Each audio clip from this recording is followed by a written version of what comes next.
Welcome to the 80-20 Baseball Podcast. Strike! The 80-20 Coaching Masterclass, our weekly get-together where coaches go from new to good and good to great. Mastering the fundamentals and the art of coaching. Welcome 80-20 Baseball listeners, Coach Bo here. Always awesome to be here with all of you each week. This is the longest running weekly youth baseball podcast, and we're going to keep working to get stronger and better. Here in episode 340, we're going to discuss tagging up from third base. We will discuss the mindset for runners at third base with less than 2 outs. We'll discuss a training technique, a training method of a former NHL hockey player that I think is super interesting. And of course, I wouldn't be bringing it up if it wasn't something we could learn from in the baseball world. And lastly, we'll talk about Connor Griffin, the exciting young rookie for the Pirates. We're going to talk quickly about his home to first time, his home plate to first base time, which is very fast, especially for a right-handed hitter who's a little taller than average. So we will wrap up the episode talking about that. Big shout out to all the coaches that have got the 80-20 baseball coaching system over at 8020baseball.com. It's got all the drills you need, throwing program, one-of-a-kind dynamic warm-up routine. There's not one thing in there that you can find anywhere else because at a minimum, everything in there, every drill, every routine has unique components to it, has specific unique components with the goal of running the best practice possible. Now, speaking of optimizing, I saw Freddie Freeman, the Dodgers first baseman, tagging up at third base on a ball that was actually not caught by the left fielder. It one bounced, it one hopped the left fielder, yet he tagged up. And so players, coaches, it's really a good idea when you're at third base, the runners at third base. It's really a good idea for runners at third base to have the mindset that with less than 2 outs, any ball that comes off the bat, off their teammate's bat, any ball that comes off the hitter's bat, flat or upward, has a trajectory that's flat or upward, a line drive or fly ball pop up. With less than 2 outs, it's a good idea to go back to third base. Now, if the line drive gets through the infield and then clearly isn't going to be caught by the outfield, runners don't need to go all the way back to third base before deciding to go home. They can read it as they're going back. So the general rule here, with less than 2 outs, runners at third base, as soon as the ball comes off the bat, either a flat kind of line drive trajectory or upward, we should be making our way back to third base. Now, some coaches on ground balls in certain situations with a runner at third don't want their runner moving toward home plate even on a ground ball. They want to see it through. Now, we're not going to cover that right here, and there's definitely different camps on that and different nuances to that, like a solo runner at third base with nobody out. Probably want to be a little more conservative there on when we're going even on a ground ball versus, say, having runners at second and third with 1 out. Might want to be more aggressive.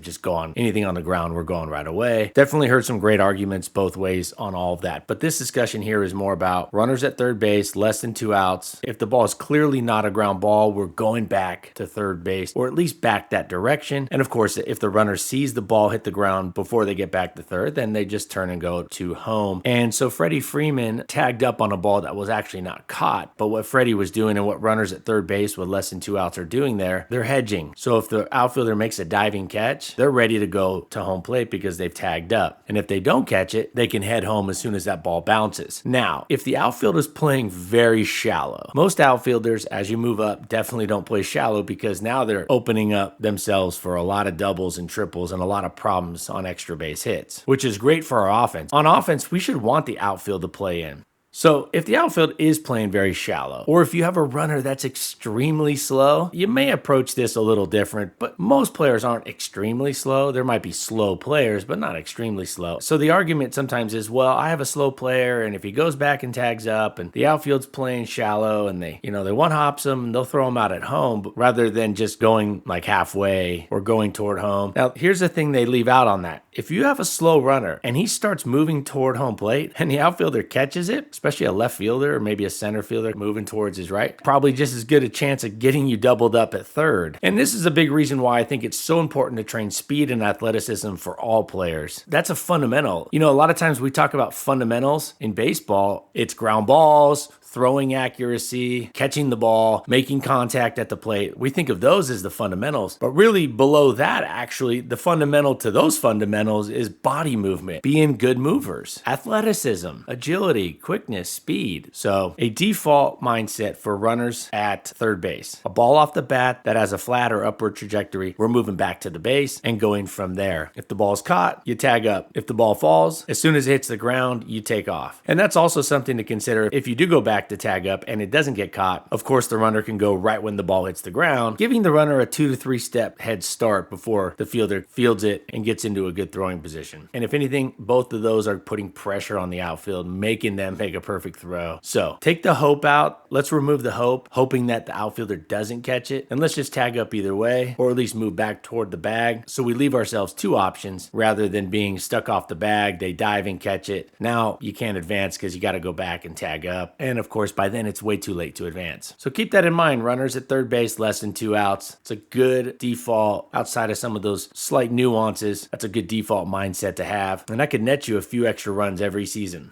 Now, a former hockey player, Brooks Laich, not sure if I'm saying that last name right, Laich, former NHL player. All my Canadian listeners, we got a lot of Canadian listeners on this podcast. I know baseball, second most popular sport in Canada, and with the Blue Jays playing like the Blue Jays are, I get it. And of course, being so close to the United States, it makes sense. A lot of great players come from Canada, and of course, a lot of great hockey players come from Canada. Here's something we can learn from as baseball players about a hockey player's routine. Brooks Laich, he's retired. He played over 700 games in the NHL, so he had a solid career. He actually now lives in Idaho, though he's not near me here in Boise. I guess he lives up in the Coeur d'Alene area, beautiful area up in the Panhandle. I was listening to an interview, and we talk about training the fundamentals, like I mentioned earlier, and I'm going to tie this into that discussion we just had about being a better mover. Athleticism is really the base of all fundamentals. As he got wiser in his career, he said he actually would start his off-season training, so his training camp training, without a stick, just skates. He would work on perfecting his skating for 1 to 2 weeks before even getting his stick out, getting a puck out. So here's a player, a pro athlete, who doesn't even get his main piece of equipment out, or the implement, in this case, the puck. This would be like baseball players training, like on defense. No baseballs, no coach hitting fungos. They are literally just moving in all the directions. Outfielders are just moving, covering ground, in, out, left, right, getting into those positions, building their athleticism, their movement. Infielders moving, shuffling, going through all the footwork. Pitchers, this would be like just doing a bunch of shadow pitching without the ball. So here's a pro athlete that understood the core of any sport is better movement. The foundation of being a better player of any sport is being a better mover. And I thought that was really interesting. Something we can take away from this, baseball players in the offseason or early preseason, don't forget to work on being a better mover, along with swinging a baseball bat better, or throwing the baseball better, or fielding the ground ball cleanly, or catching it, etc. Of course, those are keys, hugely important. But let's not forget about the part where we become a better mover. Footwork, strength, agility, athleticism. So I wanted to share a little bit of a different look or take on the fundamentals, the foundations, right? It's almost like there's layers, like being a better mover, and then you have your core fundamentals, your core foundational fundamentals in baseball, like throwing, catching, bat the ball skills, fielding a ground ball, catching a fly ball, those fundamentals there. Now I will, as always, I like to call out some of the unique differences here where there is a nuance. In baseball, players are running, moving like they would in everyday life, right? They have shoes on. Of course, they have spikes, cleats. So that is different than hockey. Hockey skating is not like walking or running. Skating on ice is a much bigger leap than having shoes on, albeit with some spikes or cleats, on a baseball field. So the crossover isn't as strong. I wouldn't say, oh, well, let's put the gloves away and the bats away for 2 weeks and just focus on movement. But I do think that becoming a better mover, doing some strength training, doing some speed training, agility training in the offseason and during the season is super important. And that really should be treated as a core, fundamental, foundational piece for baseball players. Speaking of speed, Connor Griffin, really fast kid. Pittsburgh Pirates rookie, fun to watch, great young player. I watched him beat out a fairly routine ground ball to third base. He was safe at first base. He beat the throw. It was bang bang, but he beat the throw. But I watched the video from a couple different angles multiple times. And what really stood out wasn't his top end speed. Of course, he has some good top end speed, but But what was noticeably different than your typical player was his acceleration. His explosiveness, his acceleration out of the box, that first 10 yards, that first 10 feet was fast. So he gets a full swing, pulls the ball to third base. He's a right-handed hitter, and he got to top speed very quickly. His acceleration was outstanding. This goes back to Coach Pendergraft's discussion that we had when I interviewed Coach Pendergraft a little over a month ago about why he emphasizes training that first 10 yards. And the first 10 yards for youth baseball, that's about 30 feet. Base pass might be 60, 70 feet. That's almost halfway to first base. So he's so big on the acceleration. He feels like bang for your buck, you can really shave off a lot of time right there by training kids to accelerate faster. And of course, Coach Pendergraft discussed, he definitely likes testing and assessing and training top end speed, but it's a 50-50 split. He puts 50% of his focus on just that start, that get off. And with Connor Griffin, that's what really stands out. He's quick out of the box. So as coaches, instead of going out and just timing our players in a 40-yard dash, how about we time them out of the box for the first 20 feet, the first 10 to 20 feet. And by timing that first part of the sprint, we let our players know, hey, that acceleration part is super important. While top end speed, of course, is important, we want to emphasize the importance of acceleration, accelerating quickly. And players will start to work on those movements of accelerating. The acceleration phase, going to have some different movements, slightly different movements. So something that really stood out was Connor Griffin's acceleration out of the box. So let's go train some acceleration out of the box. All right, everyone, this has been Coach Bo. Head over to 8020baseball.com. Got the coaching system there. We got the pitching accuracy app there and a whole lot more. Always like being here with all of you. Send me your thoughts. I love hearing from all you great listeners. And until next week, let's keep taking care of our health, coaches, so we can be at our best for our families, our close friends, for our teams and players, so you can be at your best when you go out on the field. You can be your strongest when you get out there, so you can let all that work you've put in to flourish. Let's take this information here. Let's go put it into play. Look forward to being back next week with all of you, where we continue to accelerate our knowledge of how to play the game and how to coach the game of baseball. All right, y'all take care. Until next week,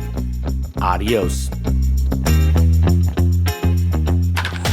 This has been the 80-20 Baseball Podcast, the 80-20 Baseball Masterclass.